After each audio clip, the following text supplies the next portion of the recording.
thank everyone for coming out tonight. I want to thank you for being here. I want to thank Stanley, my cousin, and the 10 sleepless nights. All of you, thank you so much for playing for us. Thank Fire Train, who's going to round it up at the end. I want to thank each and every one of you who are listening. I want to thank my mother and father who are listening on the internet in New York. All my cousins, my 81 first cousins, and all the others that my grandparents produced on this soil. I want to thank each and every one of you. Special thank yous go to Teddy. Thank you for stepping out and allowing me to be here, for setting up a wonderful event. Thank you, Lisa James, our event coordinator. And I also want to thank the campaign leadership. Jerry Garcia, Del Min, Popa's grandson, thank you so much for being my campaign manager. Alvin Burke, who is in charge, the man in charge who always keeps us in our place in terms of the grassroots, get out the vote, canvassing. Heather Carty, who is my scheduler and advanced person. Pablo O'Neill. Pablo, are you here? Oh, the treasurer of our campaign. Thank you so much.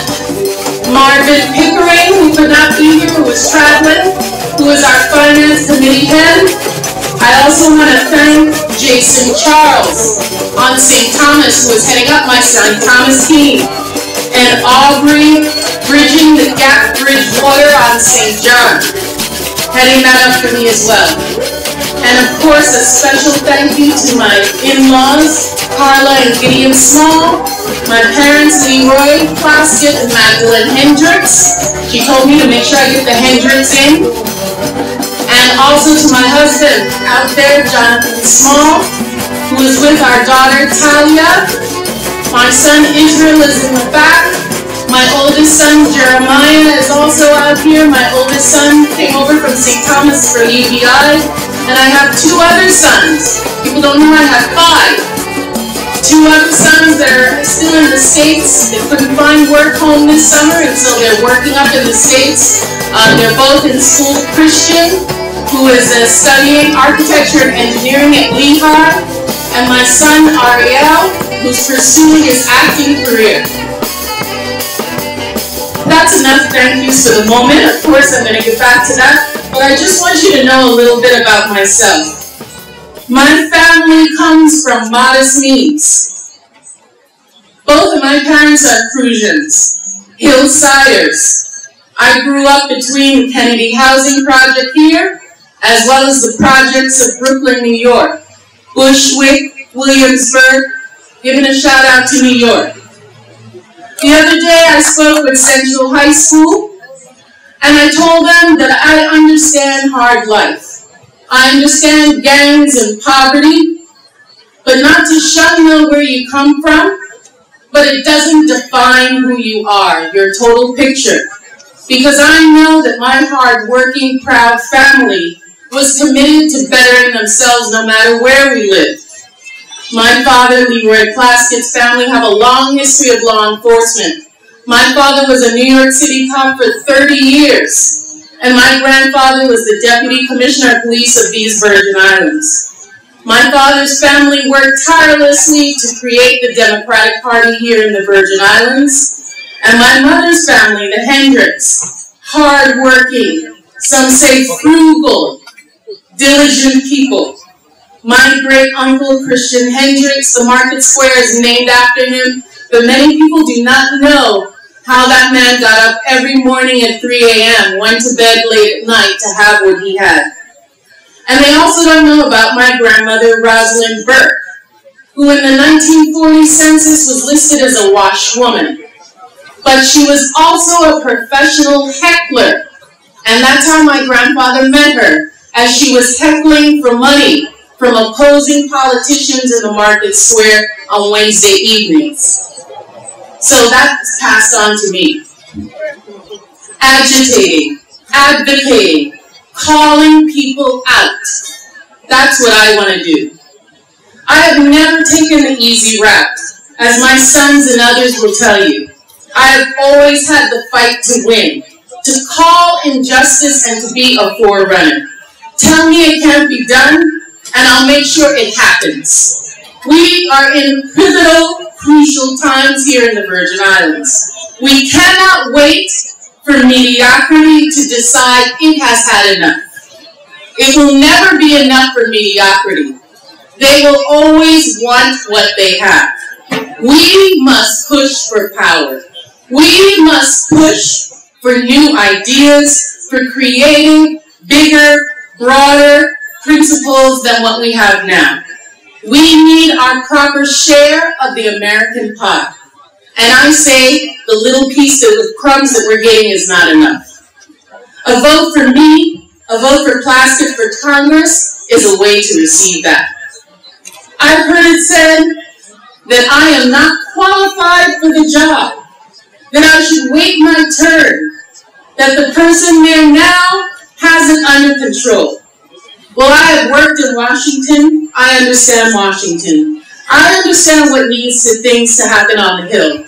I've worked in congressional offices. I've worked with lobbying groups. I've worked on congressional committees with agencies that testify, and I've done hearings before Congress. I've even investigated members of Congress. I have been the highest-ranking African descent woman at the Department of Justice in my time there. I managed 9,000 attorneys. Josh will tell you that is an unruly group. I have prepared a $28 billion budget for Congress. I have fought with 60 other lawyers that I was heading up against 300 lawyers in the tobacco companies when I headed up the largest U.S. civil litigation against the tobacco companies. In college even, I fought in the anti-apartheid movement and spoke before the United Nations. I have, in the time that I have come back home 7 years ago, prepared and had closed 60 loans for small businesses during my time at the Economic Development, being key in bringing over 20 new companies to the Virgin Islands, worked on legislation to bring multi-use businesses with provisions to protect the Virgin Islands' interests. I think I qualified. I have sat on the boards of non-profit organizations here at home, volunteering time and energy with my husband. I am a wife with 2 small children, and I have raised 3 sons who are fine, contributing men of this community. Who says I'm not capable to be the delegate to Congress? I believe in being the voice on the wall, the body standing and taking up the breach. I will be the leader running the gauntlet against the enemy within and without. I cannot sit back and watch us continue in these crucial times with so many promises left unfulfilled. As I go around to each island and I see so many people, I am encouraged at the fact that although we appear so different on the 3 islands, we are all the same. Our issues and our worries are the same. Families are leaving, not by choice, but by necessity. Businesses are closing, and our retirement system is falling apart.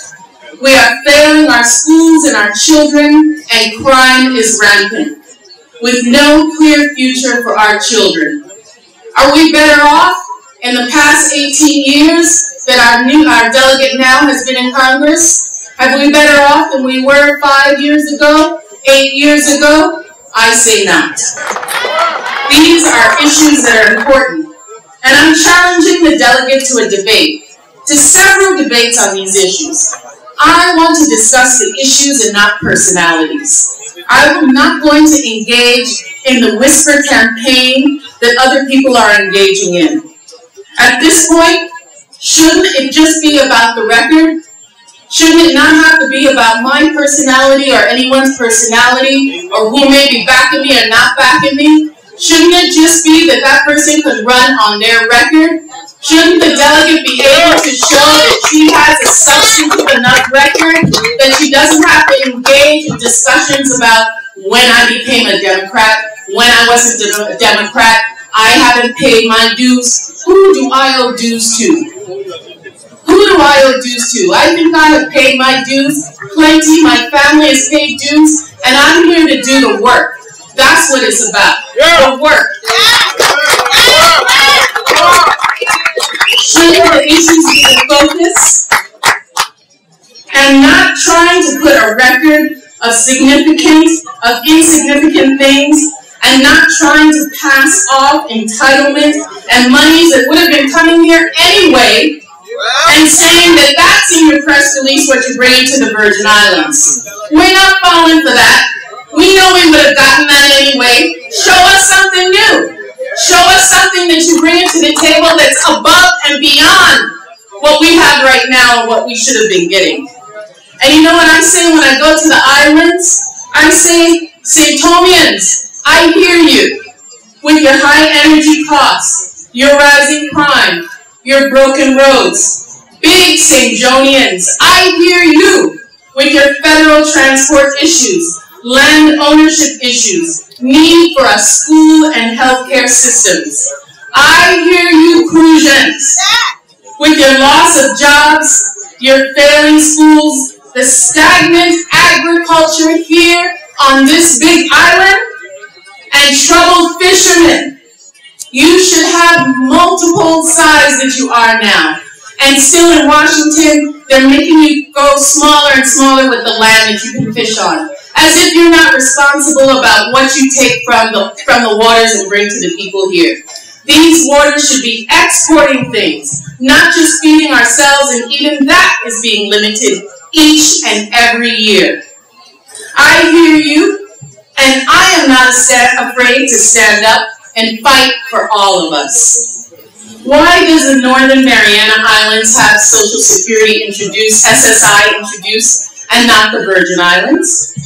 Why does DC, the District of Columbia, offer in-state tuition for its college students throughout the United States when any student from DC graduates from a high school and goes to an in-state college and anywhere else, they receive in-state tuition? Since 2002, Congress passed that for DC. Why not the Virgin Islands?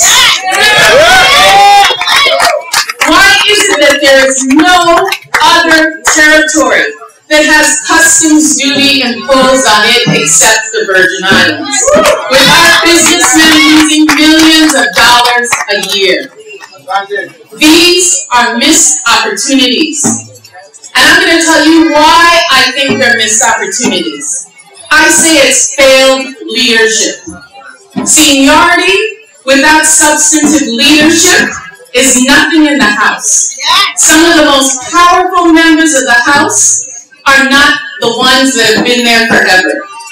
I say it is because we have engaged in Washington in friendships that are one-sided.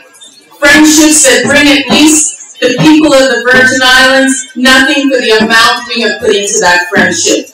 How is it that the Black Caucus does not co-sponsor any of our bills?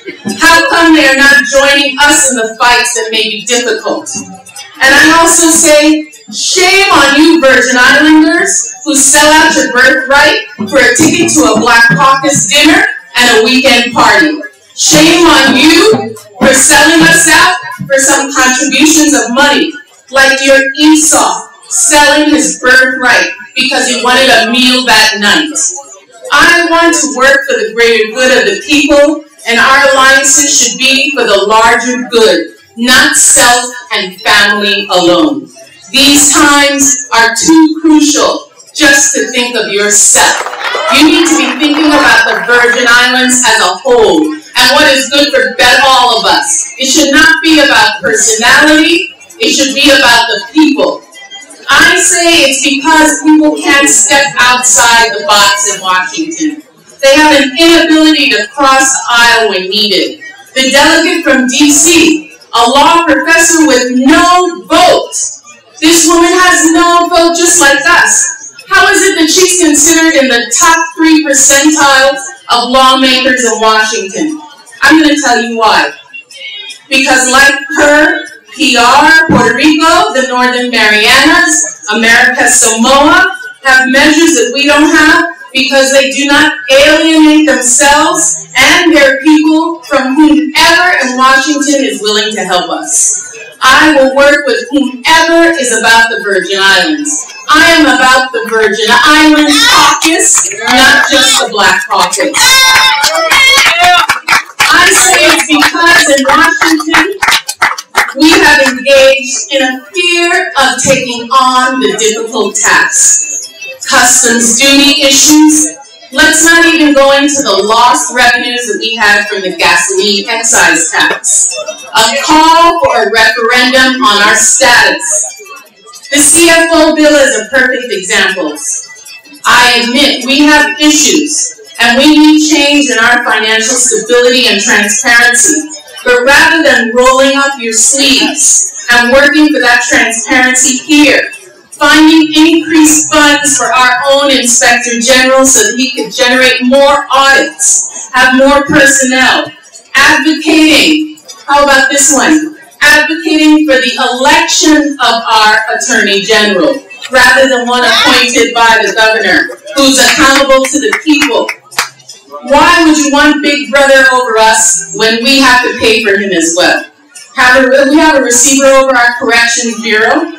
We even have a receiver over our Education Bureau. Has that worked? I don't think that's worked. So what makes us think that a CFO bill is going to work? How are we going to be looking for our own self-determination if we are looking outside of ourselves to fix the problems that we know we have? We need to fix it ourselves. We need to be willing to stand up and say what's wrong and do the right things to make it better. And I don't care if you're sitting in Washington, it's still your problem. You still need to be engaged in local issues. You still need to take a position and not wait to see what everyone else's position is before you step out and say what you think. I will fight for broader alliances, greater relationships, advocacy across the board. Let me tell you, we have a window of opportunity in Washington right now that requires a new level of energy and commitment and skill sets to get issues resolved and bring on new ideas. If you're doing the same thing over and over again and you haven't gotten the best results, why would you continue down the same road? Why would you consider down the same road and say that that person is going to be able to bring it this time? Have you had our postal system fixed? No. Oh, let me think what else. Have we gotten our national trust designation as yet? No, I don't think so. How about SSI? Has it been introduced yet? What about the Medicaid cap? What about that one? Has that one changed yet? So in these crucial times, we're going to waste 2 more years for those things to happen? I say we make change happen now. The delegate is a pivotal role, not just for the Virgin Islands, but the Caribbean, particularly in the times that we are in. We are all Caribbean people, of all persuasions, whether our families are originally from here or from other islands. The delegate should be speaking on behalf of all Caribbean people in this region. That is the only person in Washington that sits in Congress able to speak on behalf of the region. And as China, Venezuela, and others try to move in to grow their interest in our islands, in these regions, we must have someone in Washington who understands and is able to speak to a broader, larger audience. The delegate's office should be used to galvanize those Virgin Islanders that are in the mainland, to allow them to be a voting power, to pressure their members of Congress to join us in issues that we want. New York City, in the last census, 70,000 people identified themselves as Virgin Islanders. Never mind the amount of other people from Antigua, from Jamaica, from St. Kitts, from St. Vincent, from all of the other islands that reside in that city. If that office, the delegate's office, were to galvanize all those Caribbean people to pressure Congress, how much could be done? We need greater advocacy skills in Washington. We need someone with a greater understanding of economic development. I know that our islands are in pivotal times and that our crisis can be our greatest opportunity. That we cannot continue with the status quo, but must unite here and advocate, agitate, work creatively to increase our share of the American promise.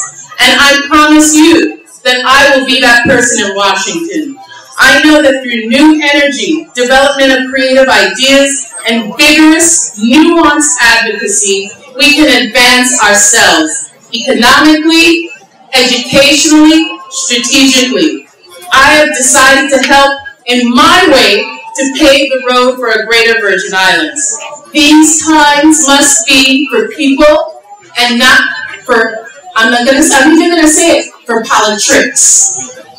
My election to serve the people of the Virgin Islands as a representative in Congress is critical to realizing greater things for us all. So I am inviting, asking each one of you to join me. I need your help to work with me, to put me in Congress to advance our goals. With your support, your voice, your financial help, your energy, we can do this. And we can make a change for the Virgin Islands by electing Stacey Plaskett as your next delegate to Congress. Thank you.